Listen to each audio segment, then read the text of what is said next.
Les origines de Yannick Noah ont une importance toute particulière pour lui. En effet, celles-ci sont chargées d'histoire. Et le chanteur français, ancien tennisman professionnel et régulièrement nommé personnalité préférée des Français, n'hésite d'ailleurs pas à emmener ses 5 enfants au Cameroun pour profiter de la nature. Désormais il vit là-bas pour assumer son rôle de chef de village. Un statut qu'il a hérité de son grand-père, qui n'est jamais bien loin de lui.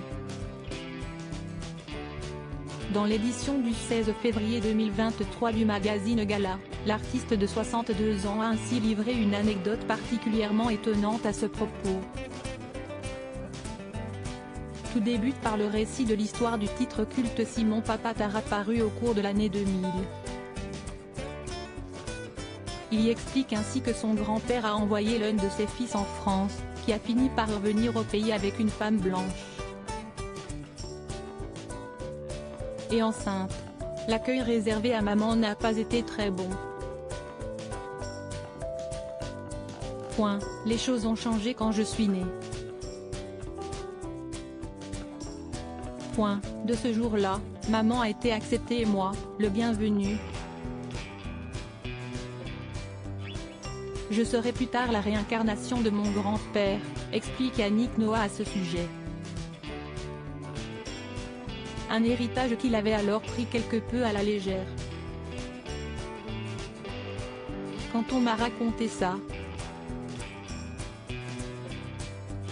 j'avais 6 ou 8 ans et ça me passait au-dessus de la tête. Pour moi, c'était comme un jeu mais je savais combien c'était important pour lui. Et il ajoutait généralement, tu sais, même après la mort, je serai toujours avec toi, développe-t-il à ce propos. Tu sais que je suis toujours avec toi, n'est-ce pas ? Seulement, le temps est passé et le grand-père de Yannick Noah finit par décéder en 1984 à la suite d'un accident en marge d'un coup d'État avorté. Mais la prophétie qu'il a ignorée durant tant d'années va finir par se réaliser. Un matin, à l'aube, je suis réveillée en sursaut. Je me dis, il y a quelqu'un dans la chambre, si est-il sûr. Je me redressais, sans pouvoir l'expliquer, j'ai le sentiment d'un moment de grâce. Et là, j'entends mon grand-père me dire, Yannico, ça va ? Tu sais que je suis toujours avec toi, n'est-ce pas ?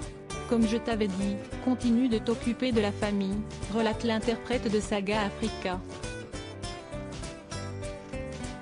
Une expérience surnaturelle qui a finalement été très positive.